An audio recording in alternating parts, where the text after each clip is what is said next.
Halo, selamat pagi, selamat siang, selamat sore, selamat malam, Sobat Adireksa, kapanpun kalian lihat video ini. Nggak terasa ini udah di akhir semester 5 ya, dan minggu depan kita udah mulai UAS gitu. Nah, dalam menyambut UAS nih, kita kan punya tradisi-tradisi ya, salah satunya jedak-jeduk, terus bahas-bahas soal tahun lalu.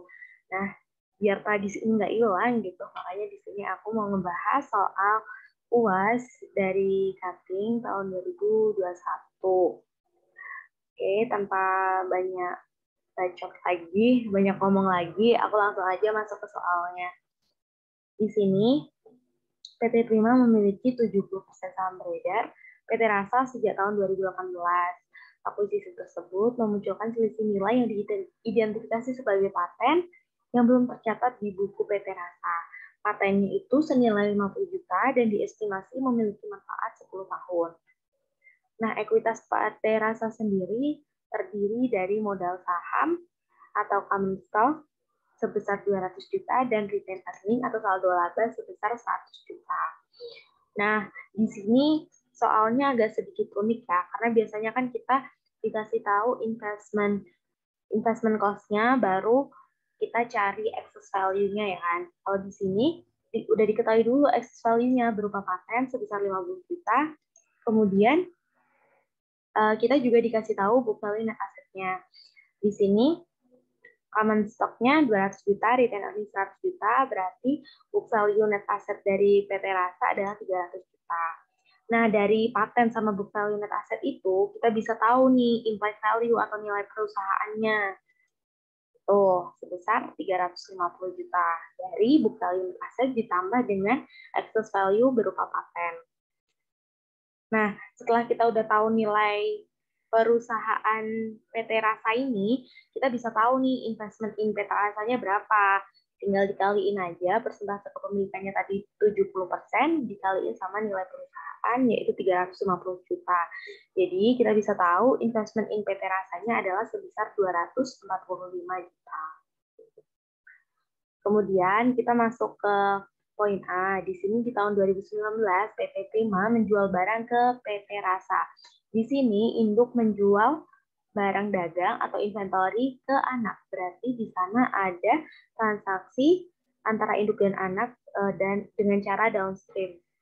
Dan di sana ada sales-nya 500 juta, kemudian profit-nya 100 juta. Ini dari mana? Ini dari 500 juta, yaitu harga jualnya, dikalikan dengan margin labanya. Margin labanya adalah 20%. Jadi kita bisa tahu profitnya 100 juta.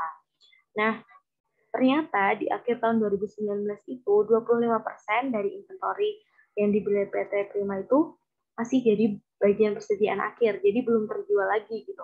Ada 25% bagian. Nah, 25% bagian ini nantinya akan jadi unrealized profit. Untuk hitung unrealized profit, caranya mengalihkan profit keseluruhan yang 100 juta ini dikalikan sama persentase barang yang belum terjual, yaitu 25%. Jadi 100 juta dikali 25%, hasilnya adalah 25 juta rupiah. Kemudian lanjut ke poin B. Di poin B ini di tahun 2020 itu tepatnya di tanggal 18 Februari ya. Dicatat, diingat-ingat 18 Februari dia nggak di awal tahun. Si PT Prima ini membeli tanah dan bangunan dari PT Rasa. Di sini si induknya membeli dari anak, berarti si anaknya yang menjual. Jadi bisa kita simpulkan transaksi aset tetap dari poin B ini itu adalah upstream. Di sini dia jadinya beli tanah dan bangunan secara lamsam ya. Dan total harga lamsamnya itu adalah 700 juta. Tapi di sini ada perbandingan nilai wajar tanah dan bangunan. Sampai sana dulu, kita bisa cari nih harga jualnya berapa. Kalau yang tanah, itu caranya 4 dari perbandingan dia dibagi dengan 7. 7 ini total perbandingan ini 4 tambah 3, terus dikaliin sama 700 juta. Jadi hasilnya adalah 400 juta rupiah. Kemudian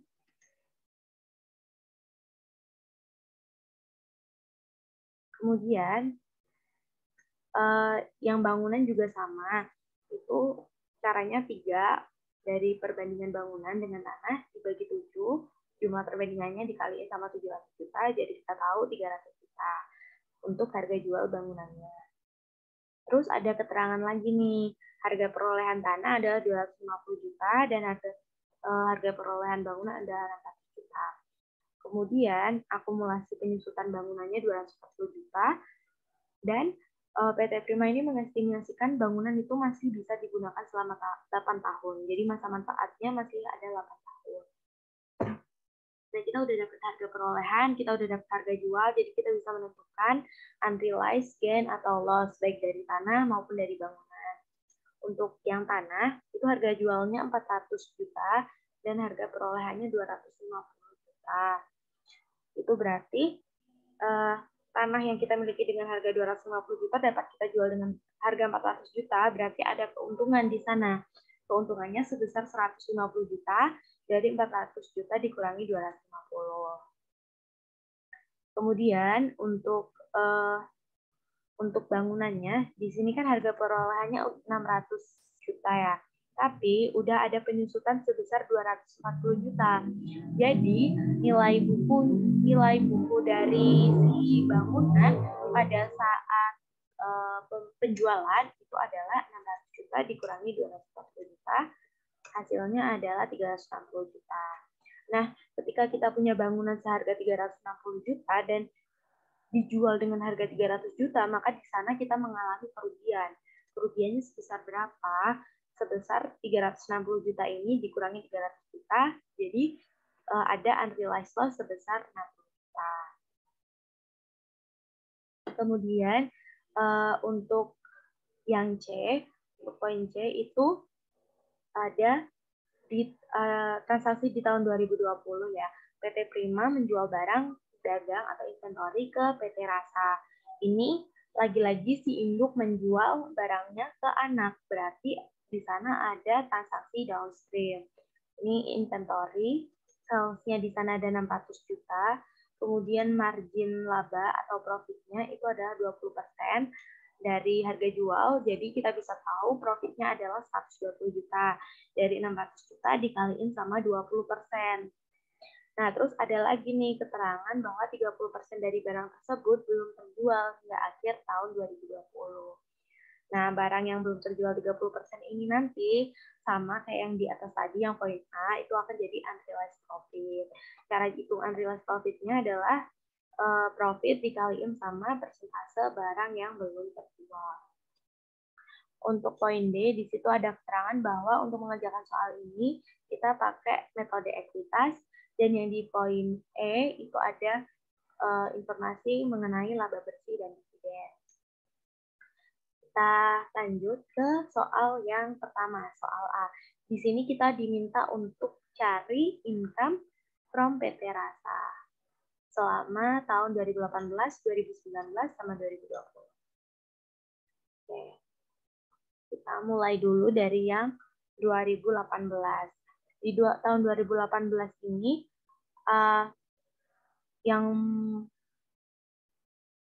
yang berpengaruh terhadap income from PT Rasa itu ada net income sama amortisasi paten aja. Di sini net income-nya adalah 200 juta ya. 200 juta dikaliin dengan persentase kepemilikannya yaitu 70%. Jadi net income from PT Rasa yang diakui si PT induknya atau PT Prima itu adalah 140 juta. Kemudian ini amortisasi paten. Amortisasi paten ini tadi kan jumlah patennya 50 juta dan punya masa manfaat 10 tahun. Jadi untuk menghitung amortisasinya itu 50 juta dibagi 10. Karena ini income from PT Rasa, jadi dikalikan sama persentase kepemilikannya yaitu 70%. Nah, karena ini patennya di sini under value, maka nanti dia akan mengurangi income from PT Rasanya. Jadi untuk tahun 2018, income from PT Rasa itu adalah 136.500.000. Nah, untuk yang tahun 2019 ini, yang mempengaruhi income from PT Rasa ada 3. Yang pertama ada net income from PT Rasa. Di sini net income si PT Rasa pada tahun 2019 itu adalah 240 juta, dikalikan dengan 70%, hasilnya 168 juta. Kemudian ada amortisasi paten yang under value, perhitungannya sama kayak yang di tahun 2018. Kemudian di sini ada unrealized profit dari inventory tahun 2019 atau dari poin A. Di sini ada 25 juta. Karena ini unrealized ya, profitnya unrealized, berarti dia harus mengurangi income from PT Rasanya. Kayak gitu. Dan juga karena ini adalah downstream, jadi dia itu nggak perlu dikaliin dengan persentase kepemilikan karena semua unrealized profit ini menjadi miliknya si PT Prima. Jadi ya udah 100% semuanya dijadiin miliknya si PT Prima. NCI-nya nggak kebagian gitu. Nah, jadi untuk income from PT Rasa pada tahun 2019 adalah 168 juta ditambah 3 juta, dikurangi 3.500.000 dikurangi 25 juta, hasilnya 139.500.000. Nah, di tahun 2020 nih lumayan banyak yang mempengaruhi income from PT Rasanya. Pertama ada net income dulu. Di sini net income PT Rasa pada tahun 2020 adalah 300 juta, dikaliin dengan 70% jadinya 210 juta. Kemudian ada amortisasi paten yang under value, perhitungannya sama kayak tahun-tahun sebelumnya. Kemudian ada lagi unrealized profit inventory yang ternyata juga downstream, itu diambil dari poin C ini. Unrealized profitnya dari profit 120 juta dikali sama 30% barang yang belum terjual. Terus ada realized profit inventory. Ini realized profit inventory ini tadi berasal dari unrealized profit inventory di tahun 2019. Jadi kalau inventory itu bakal otomatis langsung terrealisasi di tahun berikutnya. Kalau yang ini unrealized gain of online itu ini kan di sini ada gain dari tanah, perhitungannya udah kita lihat ya tadi ya. Karena dia gain ya, ini unrealized gain berarti dia akan mengurangi income from PT Rasanya. Karena ini upstream, transaksi aset tetap ini upstream, jadi harus dikaliin sama persentase kepemilikannya yaitu 70%. Jadi 150 juta dikali 70% hasilnya 105 juta. Terus untuk unrealized loss building, ini upstream juga ya, jadi 60 juta dikaliin sama 70%. Nah, karena di sini dia unrealized loss, maka dia akan menambah income from PT Rasa. Nah, terus realized loss building upstream. Nah, di sini itu kayak piecemeal gitu, piecemeal recognition dari unrealized loss-nya. Jadi, ini untuk menghitung realized loss building-nya itu dari unrealized loss building dibagi sama masa manfaatnya, yaitu masih 8 tahun. Jadi 60 juta dibagi 8 tahun dikalikan fraksi waktunya. Fraksi waktunya ini tadi dari tanggal 18 Februari, berarti kita ngitungnya 10/12. Kenapa sih nggak 11/12? Karena ini udah tanggal 18 ya. Jadi cut off-nya tuh tanggal 15 gitu. Kalau misal dari tanggal 1 sampai tanggal 15, maka itu akan dihitung di bulan tersebut, di bulan terjadinya transaksi. Sedangkan kalau transaksi itu terjadinya setelah tanggal 15, itu maka akan dimasukkan sebagai transaksi di bulan berikutnya. Kayak gitu. Karena ini 18, berarti dia anggapannya udah masuk ke bulan Maret. Makanya di sini hitungnya dari Maret sampai Desember. Jadi ada 10/12. Jangan lupa dikali sama persentase kepemilikannya 70%. Hasilnya adalah 4375. Nah, dari semuanya ini kita hitung, kita totalin. Jadi kita bisa dapat income from PT Rasa di tahun 2020 adalah 128.125.000. Kemudian yang kedua, yang B itu kita disuruh menghitung saldo investasi di PT Rasa atau investment in PT Rasa per 31 Desember ya. Nah, sebenarnya yang diminta tuh tahun 2020 aja ya. Tapi di sini aku ngitungnya dari 2018 sampai 2020. Di sini untuk mencari investment in PT Rasa di tanggal 31 Desember 2018, caranya adalah saldo awal tahun atau investment cost-nya sebesar 245 juta. Habis itu ditambah dengan income from PT Rasa di tahun 2018 dari perhitungan yang di poin A tadi, 136.500.000 dikurangi dengan dividennya. Dividennya itu ada 80 juta ya. 80 juta dividen yang dibagikan PT Rasa di tahun 2018. Jadi kan dividen ini mengurangi investment ya. Jadi di sini dikurangi, jangan lupa dikali sama 70%. Hasilnya adalah 325.500.000. Nah, saldo investasi di akhir tahun 2018 ini otomatis jadi saldo investasi di awal tahun 2019. Jadi langsung aja dipindah ke sini. Habis itu ditambah lagi sama income from PT Rasa di tahun 2019, kemudian dikurangi lagi sama dividennya. Dividen yang dibagikan di tahun 2019 itu adalah 120 juta. 120 juta dikali 70%, hasilnya 84 juta. Jangan lupa kalau dividen itu mengurangi investasi. Nah, dari semua ini kita bisa dapat investasi di akhir tahun 2019 adalah 381 juta. Kemudian ini tadi otomatis ya langsung jadi saldo awal tahunnya di tahun 2020 dan 81 juta, terus ditambah sama income from PT Rasa 128.125, terus dikurangi sama dividennya. Dividen tahun 2020 adalah 150 juta. 150 juta dikali 70%, hasilnya 105 juta.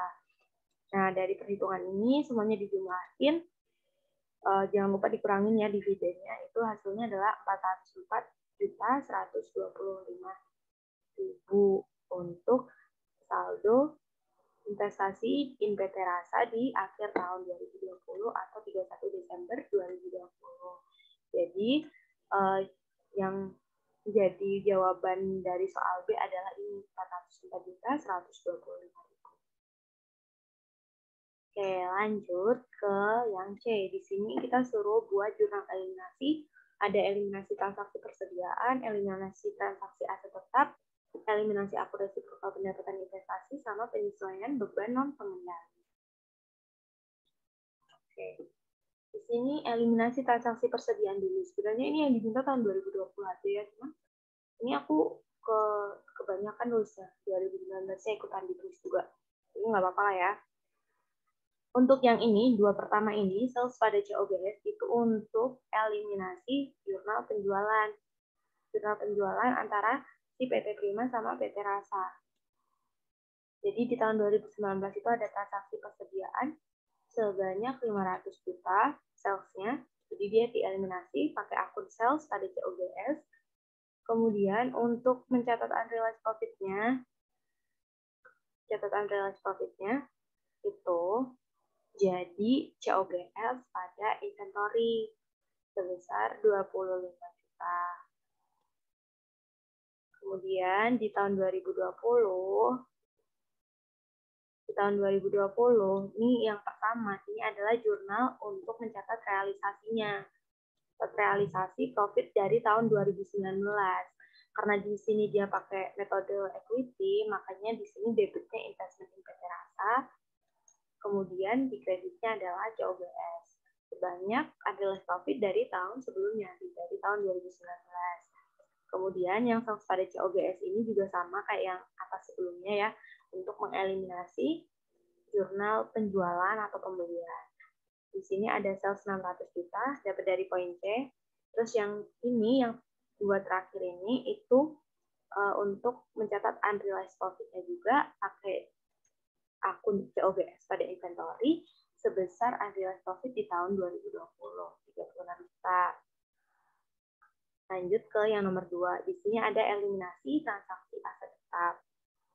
Pertama, yang mengenai tanah dulu ya. Di sana ada unrealized gain. Jadi untuk jurnal eliminasinya adalah gain on sale of land pada land sebesar unrealized profit-nya atau unrealized gain-nya. Kemudian untuk yang building juga sama, cuman karena dia ini loss ya, jadi jurnalnya building pada loss on sale of building kayak gitu sebesar 60 juta. Habis itu di sini ada jurnal yang ini nih yang aku tandain warna ini, itu adalah jurnal untuk piecemeal recognition-nya. Piecemeal recognition. Ya, untuk piecemeal recognition-nya. Jadi karena dia loss ya, di sini yang di debit depreciation expense, yang di kredit ada akumulasi depreciation. Kalau misal dia nanti itu gain, di sini tuh yang di debit akumulasi depreciation, yang di kredit depreciation expense karena mengurangi expense-nya gitu. Nah, untuk hitungnya itu sama kayak yang tadi ya, sama kayak yang di income comprehensive tadi, cuman nggak dikaliin 70%. Di sini dia caranya unrealized loss-nya 60 juta dibagi sama masa manfaatnya yaitu 8 tahun dikali sama fraksi waktu 10/12. Penjelasan fraksi waktunya udah di awal tadi. Pas membahas income from PT Rasa. Ya, jadi totalnya adalah 6.250.000. Lanjut untuk eliminasi akurasi lokal pendapatan investasi di tahun 2020. Di sini seperti biasa ya, income from PT Rasanya itu ada di debit. Ini sejumlah apa? Ini sejumlah income from PT Rasa di tahun 2020 udah kita hitung di poin A. Habis itu yang pasti dividen PT Rasa ditaruh di sisi kredit. Ini sejumlah dividen yang diterima PT Prima dari PT Rasa.